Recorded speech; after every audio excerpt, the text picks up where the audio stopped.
It's a sunny morning in Ukraine. The temperature is -5 degrees, but politics continues to heat up. Will this conflict escalate into war?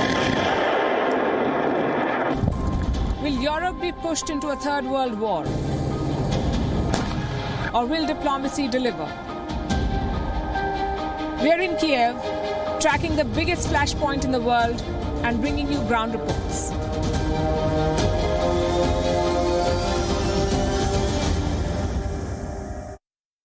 Hello and welcome to Gravitas Ukraine Direct. We're coming to you live from Kiev. The local time is 5:30 p.m. The temperature here is -5 degrees Celsius. My fingers and my brain and pretty much everything else is freezing, so bear with me. There is also a forecast of war clouds over Ukraine. More than 125,000 Russian troops are camping not too far away from where we are standing. We are in the capital city of Ukraine, and this is within striking distance of where the Russian troops are stationed in Belarus. It's been a very busy 24 hours here, so I'll begin this broadcast by walking you through the latest developments. Ukrainian President Volodymyr Zelensky met his Turkish counterpart Recep Tayyip Erdogan today. The meeting took place here in Kiev.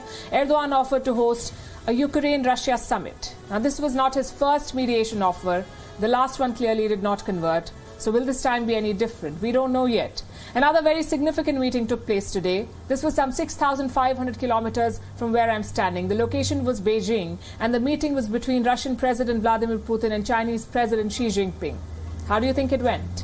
I'll give you a brief summary. The Putin-Xi meeting was as much about signaling as it was about drawing a strategy. Did the two talk about the ongoing Ukraine crisis? Of course they did. The details have been kept confidential, but the two sides called on NATO to quote-unquote abandon the ideological approaches of the Cold War. Right after the meeting, President Putin talked to the press. He said the Russia-China relationship was an example of quote-unquote dignified relations. This is what he said. As for our bilateral relations, they are developing in a progressive way with a spirit of friendship and strategic partnership. They have indeed become unprecedented. It's an example of dignified relations who help to mutually develop and support mutual development. Putin is talking about help. Right now, the biggest help he needs from China is for Beijing to put its weight behind Moscow. China has signaled favorably in this. Right after this meeting between the two presidents, Russian Foreign Minister met Chinese counterpart Wang Yi. Russian Foreign Minister Sergei Lavrov. The message coming out of this meeting was pretty clear that China is standing with Russia. And why wouldn't it? China resonates with Russia. Moscow wants to control Ukraine. China wants to control Taiwan. Both share a common aspiration for expansion. They also share a common enemy, which is the West. In the city of Kiev, there is a predominant sense of tension. Not far from here, Russia and Belarus are conducting joint drills, and it's happening in the Brest region of Belarus. Russian S-400 defense systems have arrived there, as has Russia's defense minister. He is overseeing the war games. Let me show you some footage from those drills.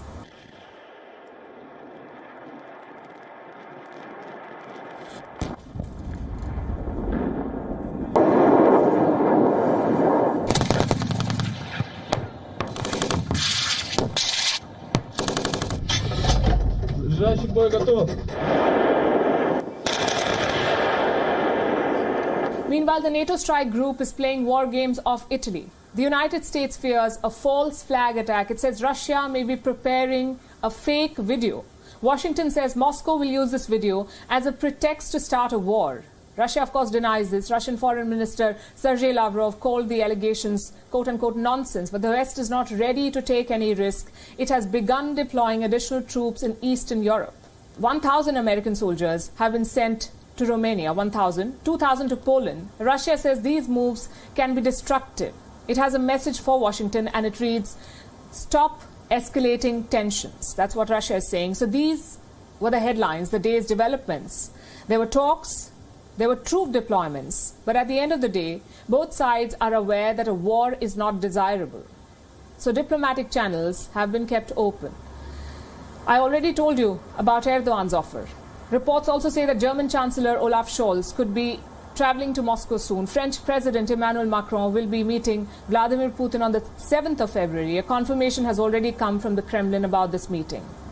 They will discuss Moscow's security demands, among other things. What is expected from these meetings? Let's put that question to our correspondents.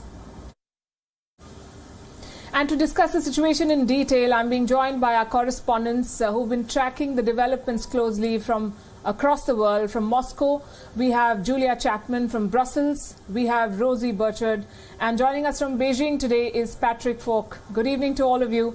Patrick, I'll start with you. You're in the city where all the action happened today. President Putin of Russia was in Beijing today, and he attended the opening ceremony of the Winter Olympics. How do we see this visit and everything that came out of it, including the joint statement? Moscow and Beijing have been getting closer and closer together.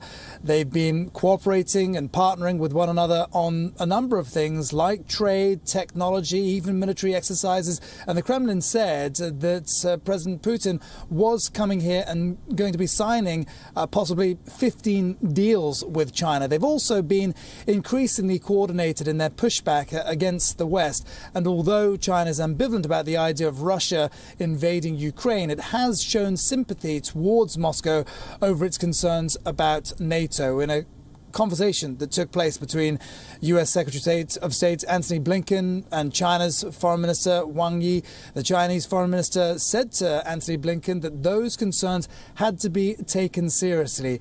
At the same time, though, this is an incredibly important event for China, and many analysts have said that the last thing China would want is for something like Russia invading Ukraine overshadowing the Winter Olympic Games.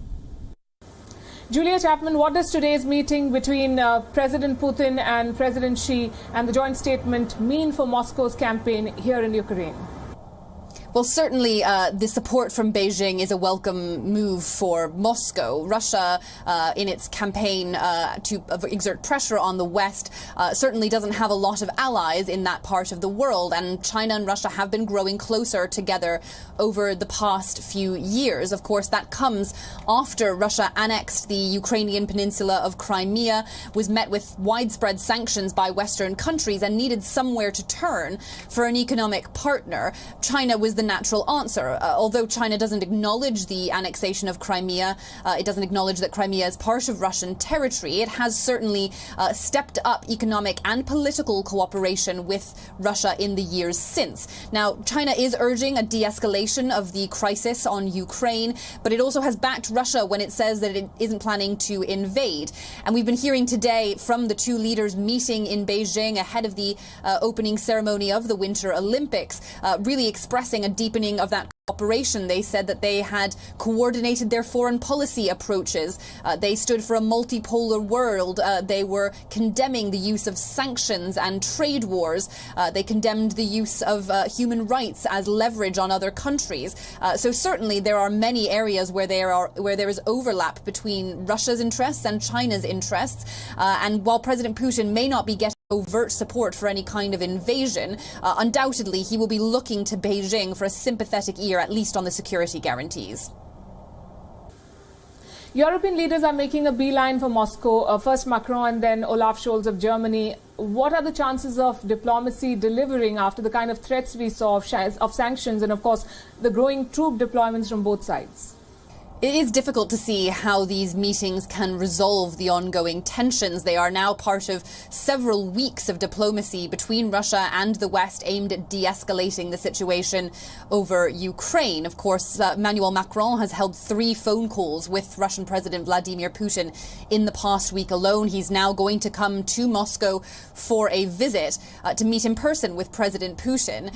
He believes that he can have some impact. Of course, France and Germany were both involved in the Normandy format. They helped bring about the Minsk agreements, which were the way that Russia and Ukraine agreed to resolve the crisis, the ongoing conflict in eastern Ukraine between the Ukrainian military and Russian-backed separatists. That agreement has since fallen apart, but undoubtedly France and Germany do play a role in getting Russia back to the table. Rosie, Russia and China have closed ranks and they've declared NATO and allies as a threat to regional peace. How does the West view today's developments in Beijing? Well, you can imagine that here in Brussels, this announcement of this new kind of partnership or a joint strategy is not particularly welcome. Now, it has to be said, NATO is being tight-lipped on this. I asked them for a reaction And they said they had no particular comment, but they did point me towards the past statements of the Secretary-General, Jens Stoltenberg, in which he basically reiterated that position we've heard many times before, that NATO will never bar Ukraine from joining the alliance. Now, Ukraine is not currently a member of the alliance. That means that it doesn't, it's not party to the alliance's collective defence agreements. And beyond that, here in Brussels, tensions are really rising on all fronts. In the building behind me, the European Commission, its President Ursula von der Leyen, we heard from her this morning, some suggestions of what these massive sanctions the bloc has been threatening to slap on Moscow in the case of an invasion might entail. Now, in a newspaper interview, she alluded to export bans, and she also mentioned Nord Stream 2, so that controversial gas pipeline, which, if certified, would funnel gas from Russia into Germany. So tensions rising on all fronts, and we can imagine, as I mentioned, not particularly welcome news here in Brussels. How does NATO see Turkey's role and the offer of mediation? Well, it is interesting. Turkey has been sometimes, its role in NATO has been questioned, but here it's true that this might have an interesting role to play going forward. It must be said that NATO is intending to try and keep up the diplomacy. You know, despite this announcement today, NATO does have those offers that it's made to Russia of having a series of NATO-Russia councils around the table with all 30 NATO allies, including Turkey. That offer still stands, and as do its proposals on how to find some common ground. So in tricky areas like arms control, and even when it comes to joint military exercises. So moving forward, NATO will really be drawing on the expertise of all its allies, and will be trying to invite Russia to sit down at the table and find a diplomatic solution, a way forward and a way to de-escalate. Patrick, Rosie and Julia, thanks very much for joining us with those updates. For the moment, we shift our focus away from the conflict here in Kiev to the 2022 Winter Olympics in Beijing. The Games have finally kicked off despite all the calls for boycott that we've seen over the past few months, China's ongoing human rights abuses, the protests by Chinese citizens living in exile. And yet this evening, the Games were inaugurated in a lavish ceremony attended by at least 20 heads of state, the President of Russia, the Emir of Qatar, the Crown Prince of Abu Dhabi, and the Prime Minister of Pakistan, to name a few. We hope they took all the necessary precautions, because the Wuhan virus has breached the Beijing Olympics bubble. 308 positive tests have been reported so far, 308 cases linked to the Winter Olympics inside the Chinese closed loop. But the organizers continue to stress that the Games are absolutely safe.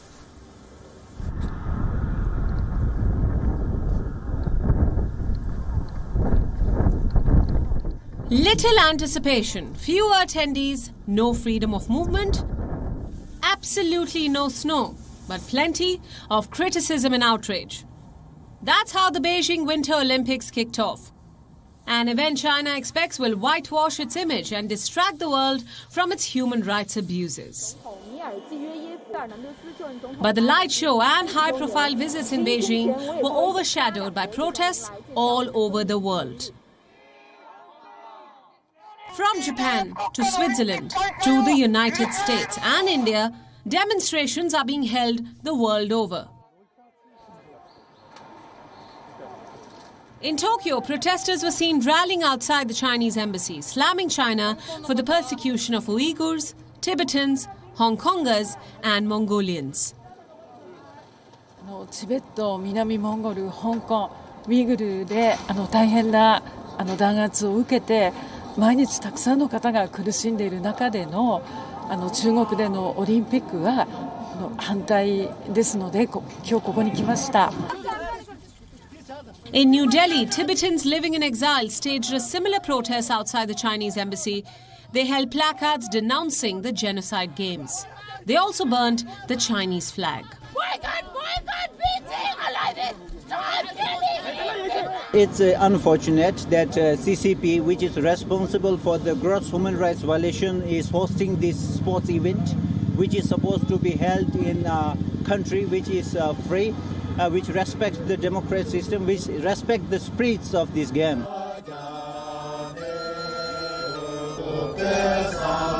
In San Francisco, a coalition of groups consisting of exiled Tibetans, Uyghurs and Hong Kongers staged a demonstration at the iconic Golden Gate Bridge. They urged people to not watch the games and asked athletes to decline the medals. So that's why we are against today here to urge the international community not to participate, even if you participate, and to urge the athletics to not to accept the what we call a bloodshed medal. In Lausanne, Switzerland, Tibetans living in exile march outside the office of the International Olympic Committee, accusing the Swiss-based organization of complicity in China's crimes. We are against IOC granting this precious game to a country, to a regime which is a dictatorship rule, which doesn't respect any rule of law. Back in Beijing, the chief of the IOC, Thomas Bach, remains unmoved by the criticism. He was seen relaying the Olympic torch himself. When confronted on China's human rights abuses and its attempts to politicize the Winter Olympics, this is what he had to say.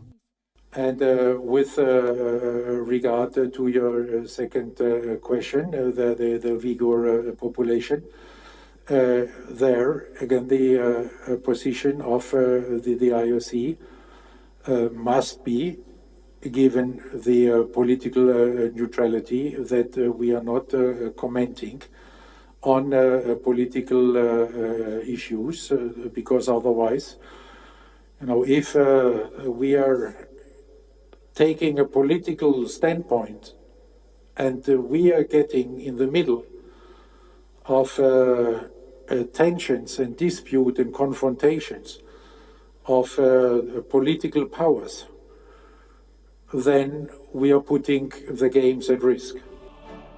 This denial is not limited to China's crimes. It also extends to China. It has breached the Olympic bubble. New cases are being reported each day.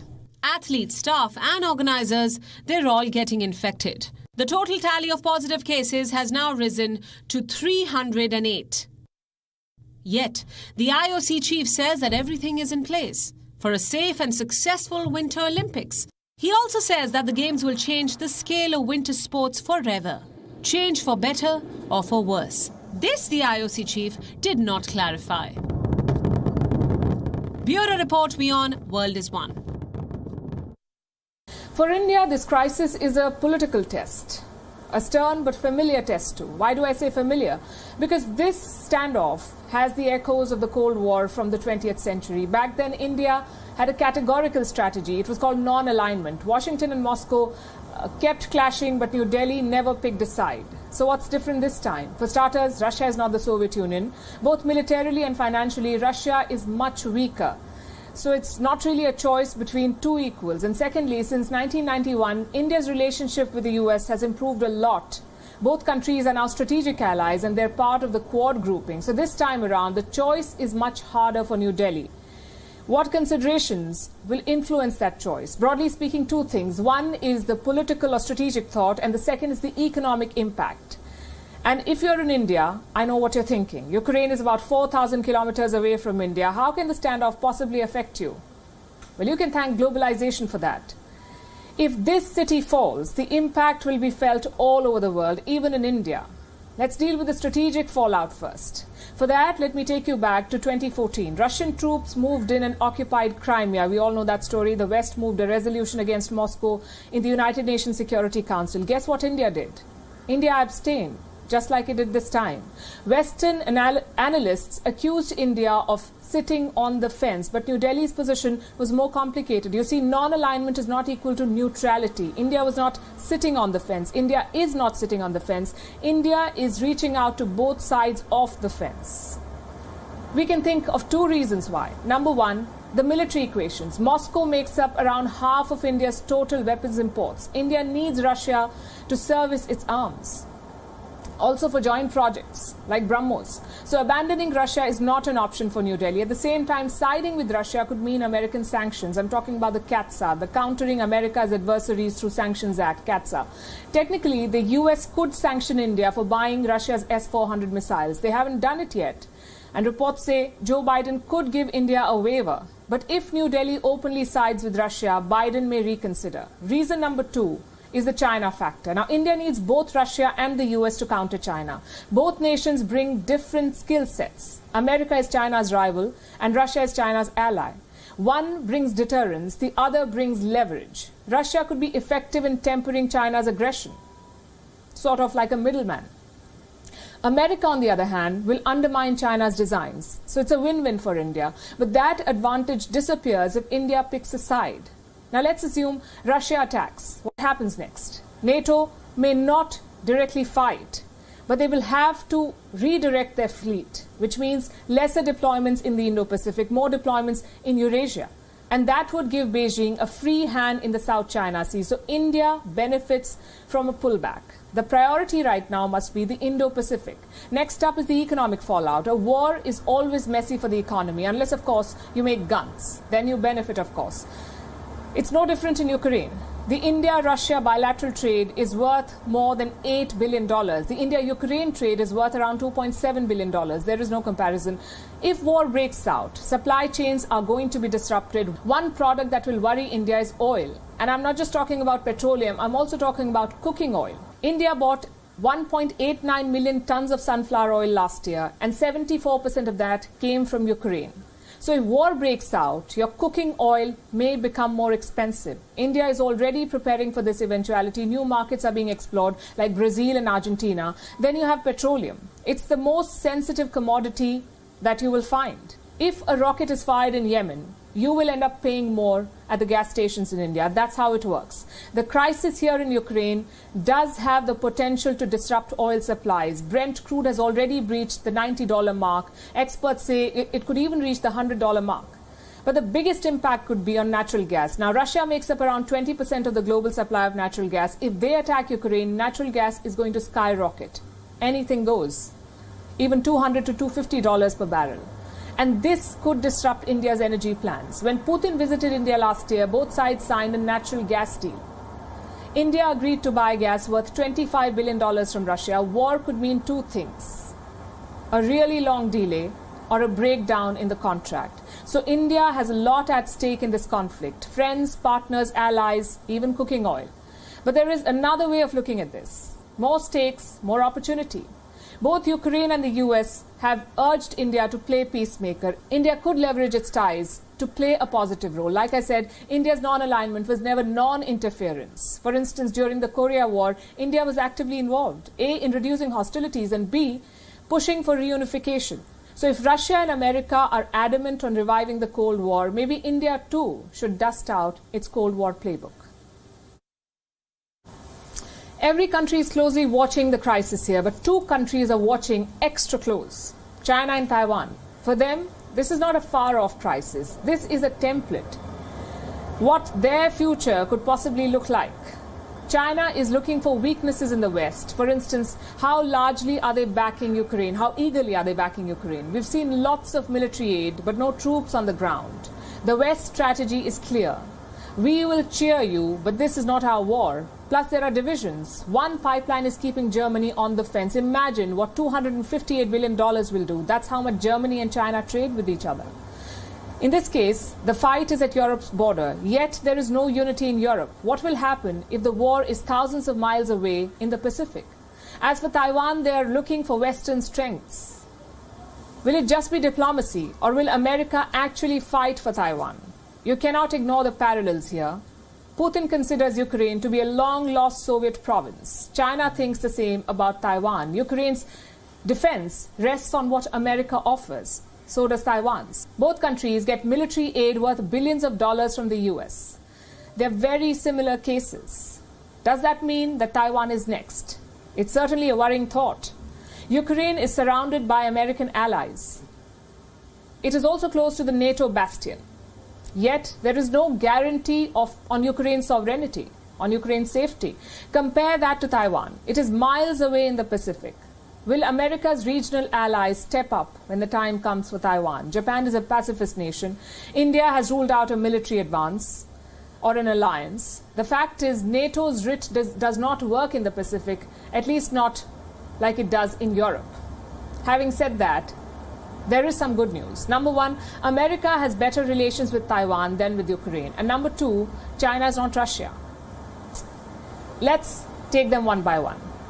Legally speaking, America has no obligation to protect Ukraine. It is not part of NATO. It is not part of America's security sphere either. On the other hand, Taiwan is very much a part of that sphere. In 1979, the US passed the Taiwan Relations Act. In that act, America promised to defend Taiwan. Plus, you have historical precedents. In 1958, the US considered nuking China during the first Taiwan crisis. So Joe Biden does have the legal permission to intervene. Secondly, China is not Russia. Nobody believes that Russia is a match for the United States. If Washington wanted, they could pummel Moscow. Most Western policymakers look at Russia as a declining power. Even if Russia invades, the US public will not see it as a humiliation. China, though, is a different ballgame. If China takes Taiwan, Washington does not move a finger, it would be a humiliation. It would be an acceptance of China's parity with the US. So Joe Biden may act more aggressively when it comes to Taiwan. The fact is, this is all conjecture, whatever I've told you. Taiwan's future depends on a lot of variables. China's appetite for the long game, Xi Jinping's methodical approach against Putin's mercurial strategies, and of course Joe Biden's domestic support for war, all of these things will decide Taiwan's future. There is, however, a more risky prospect, a two-front war. Russia and China join hands. Russia takes Ukraine and China takes Taiwan. And if that happens, the West will have to choose. To avoid such risky scenarios, America needs to send a message here, and that message must be heard in Beijing. If you invade, there will be a cost. But if Biden lets Putin take Ukraine, Xi Jinping could see it as a green light, a sign of war weariness and weakness. Earlier today, I spoke to Dr. Carrie Oderman. She is a political analyst based here in Kiev, and she's been tracking this conflict very, very closely. Here's what she told me. With me is Dr. Carrie Oderman. She's a political commentator and she's joining us here live in Kiev. Dr. Oderman, welcome to WION. Thank you for having me. The million-dollar question that everyone is asking is, will there be war? And the million-dollar answer is there already is war. It's been going on since 2014, and this is the standard answer that you're going to hear when you talk to anyone. The question is, why hasn't international media really been focused on it until now? And that's because of the Russian troops that started coming in the spring of 2021. So there is war. There isn't going to be war. We hope the war doesn't continue for the people living here, though. Do you feel that Ukraine's Western allies did not really live up to the promise that they made, that they said that they will keep supporting Ukraine, but then the statements that came really gave Russia the edge when the US president says we will not send troops on the ground? You know, they say intelligence is the ability to recognize patterns, and there's been a long historical pattern of promises being made to Ukrainians and then being broken. If you go back even to the mid-90s with Bill Clinton and the Budapest Memorandum, Ukraine was, I think, the third most powerful nuclear power in the world after the fall of the Soviet Union, and they handed over the nuclear codes as part of the Budapest Memorandum, and both the United States and Russia promised that there would be no aggression towards Ukraine. So a lot of promises have been made. Now, you're absolutely right. There's a completely different tone coming out of Washington right now, and even a different tone than President Volodymyr Zelensky and his administration are using here in the city. Today's meeting between President Putin of Russia and President Xi Jinping of China is being talked about a lot, and the fact that Moscow and Beijing have closed ranks and made a joint statement that says that US and its NATO allies pose a threat to security in the region.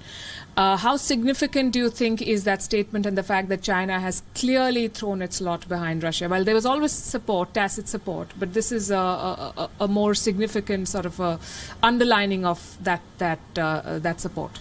I think that it was extremely interesting at the Security Council meeting last week in New York when China and Russia came out strong together, and that's simply because precedences are being set in international law. What the West allows to happen here in Ukraine will then be used perhaps for China with its Taiwan question. So this is interesting that in some ways China and Russia are going to keep cooperating on this level, but in other ways they're going to continue to have their differences. Another criticism against the US is that Joe Biden has completed 1 year in office and he's not had a foreign policy win, and he does not want to be seen as the one who's blinking first. So he wants this conflict to sort of continue to escalate, whereas there are countries like India which have refused to take sides for diplomatic reasons as well. But the fact that India has underlined the need for dialogue rather than the escalation of hostilities, how do you compare the two? Well, first let's address India. Any country that has an unstable border issue should also be following this very carefully to see how the international community reacts. Now, whether or not Joe Biden has had a foreign policy win or not, let's consider the fact that American domestic policy is famously divorced from foreign policy. What's happening with Joe Biden's popularity in the United States has nothing to do really with what's happening outside in his actions. We have to keep in mind that Joe Biden has been in politics for over 40 years, which means he's very familiar with the Cold War, the foreign policy of the Soviet Union, and this is actually, I think, a benefit for the White House right now. Because, you know, in the early 90s, there was a lot of discussion about finding new political paradigms. How are we going to understand how the world is working now that the Cold War has ended? There's no more polarity, it's multipolarity, and what's ended up happening now is, again and again, Russia was given the benefit of the doubt. However, it continues to pursue an expansionist Soviet Union-esque foreign policy. And that is something that Joe Biden, as someone that was a senator during the Cold War, is probably more familiar with than other world leaders. But how is he using that familiarity to his benefit? Because he seems to be giving Vladimir Putin the advantage in every single stage of this conflict, if I may. If I had answers to how Joe Biden could make the best out of this, I think I'd be working for Joe Biden in the White House. As someone here in Ukraine, I will have to admit that it is hard to stay unbiased about what's happening. And each time the United States signals to Ukrainians that they're offering support, it is seen very positively here. And as someone whose personal security may or may not be affected by this, you can obviously tell that I would welcome that. Portraying that to the U.S. voter is unfortunately something that's very, very difficult. And as with anyone who works in media, there's a way to tell a story, and in the United States, stories are being told in a very tribal way right now. So whether or not, if Joe Biden is doing the right thing or not, only time will tell, and it's hard to make any calls about his foreign policy right now. He needs more time, I think. Dr. Oderman, thanks very much for speaking with us. Every conflict eventually boils down to numbers. The number of troops, the number of battalions, artillery, armored vehicles, defense spending, all of it. All of it decides the outcome in a war. This gives us a sense of what to expect from a conflict, which side the odds are stacked against, and which side they're tilted in. So if we look at the Russia-Ukraine conflict in terms of numbers, how do the both sides compare? If a war breaks out, is it going to be a fair battle? Our next report has some numbers and answers. Russia and Ukraine are the two largest countries in Europe. The neighbors were once part of the 15 Soviet republics, which made up the USSR. In 1991, following the collapse of the Soviet Union, Ukraine became an independent nation and distanced itself from Russia. Since then, it has grown into a potent military force, with the second largest military in the region, and second only to the Russian armed forces. But how capable are Ukraine's armed forces to tackle Russia in case of an invasion? Here's a head-to-head comparison. According to the 2022 Global Firepower Index, Russia has a military spending of $61.7 billion. That's 11.4% of its total government spending. In comparison, Ukraine was spending $5.9 billion on its armed forces, which equals to 8.8% of the Ukrainian government's entire spending. If we speak of military manpower, Russia has 900,000 active personnel. Ukraine has 209,000. Russia has 2 million reserve personnel. Ukraine has 900,000. If we speak of artillery or heavy military range weapons, Russia has 7,571. Ukraine has only 2,040. Next, we have armored vehicles, which combine operational mobility with offensive and defensive capabilities. Russia has 30,122 armored vehicles. Ukraine has 12,303. When it comes to tanks, the primary offensive weapon of any army, Russia once again has the edge. It has over 12,420 tanks, compared to 2,596 tanks in Ukraine's arsenal. When it comes to attack helicopters, Russia has 544 of them. Ukraine has just 34. And lastly, if we speak of fighter aircraft, the most potent weapon in air-to-air combat, Russia again outranks Ukraine. It has over 1,500 fighter aircraft. Ukraine has just 98. Russia outweighs Ukraine in almost every aspect. This may give an impression of an impending Ukrainian defeat in case of a war. But that may not exactly be the case. A number of countries are arming Ukraine to prevent the conflict from spilling over. This includes Estonia, which has sent Javelin anti-tank missiles to Ukraine. Latvia and Lithuania, who've sent Stinger anti-aircraft missiles to Ukraine. The UK, which has sent 2,000 anti-tank weapons. And the United States, which is deploying 300,000 troops in Eastern Europe to bolster Ukraine. To put it simply, in case of a war, Ukraine may not be as vulnerable as the numbers indicate. Bureau Report, WION World is One. And now it's time to take a look at what else is making news across the world. Here's a look at the Gravitas global headlines. As COVID-19 cases in India continue to decline, the Indian capital New Delhi is set to reopen schools, colleges, coaching institutes and gyms from Monday. The duration of the night curfew has also been reduced by an hour and now stands from 11 p.m. to 5 a.m. British Prime Minister Boris Johnson is rocked by a string of high-profile resignations from his team of aides in Downing Street. Johnson's policy head, Munira Mirza, is among those who have quit as the Prime Minister battles to save his premiership over outrage over multiple lockdown parties in Downing Street. U.S. President Joe Biden says that a raid that neutralized the Islamic State group leader Abu Ibrahim al-Hashimi al-Qureshi has put terrorist groups on notice. Thanks to the bravery of our troops, this horrible terrorist leader is no more. Biden sends a message to terrorists around the world, saying, "We will come after you and find you." Facebook's parent firm Meta plunged more than $200 billion in stock value, comparable to the size of New Zealand's economy, raising doubts about the troubled social media giant's future.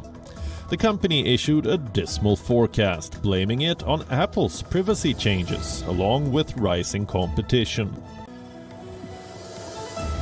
While the Myanmar military has filed an 11th corruption charge against deposed leader Aung San Suu Kyi, who now faces more than 150 years in prison, the military reportedly launched fresh attacks in the Sagaing region, allegedly burning up to 400 homes. Amid a week-long truckers' protest against coronavirus vaccine mandates that has brought traffic in Canada's central Ottawa to a halt, organizers now threaten to expand protests to Toronto and Quebec this weekend. Austria becomes the first European nation to introduce a COVID vaccine mandate for adults. These sweeping measures will see those without a vaccination certificate potentially slapped with a €600 fine. More than 100 million people across at least 25 states in the United States are under winter weather alerts, as heavy snow and ice makes travel dangerous, while more than 200,000 homes and businesses lost power. Schools and government services in some areas were shut down because of icy roads. Egypt have set up a clash with Senegal for the first Africa Cup of Nations title after beating hosts Cameroon on penalties. After a goalless 120 minutes, goalkeeper Gabaski saved 2 penalties to guide Mohamed Salah's Egypt to a 4-3 shootout win. The result sets up a clash between Liverpool teammates and 2 of the continent's biggest stars in Salah and Sadio Mane. The Australia men's cricket team have confirmed their first tour of Pakistan in 24 years. The governments of both countries have given the go-ahead for the all-format tour. 3 tests, 3 one-day internationals and 1 T20 international will be played across March and April this year. That's all we have for you today on this special broadcast, Gravitas Ukraine Direct. We are leaving you as always with Gravitas images. Thanks very much for watching. Stay tuned to WION.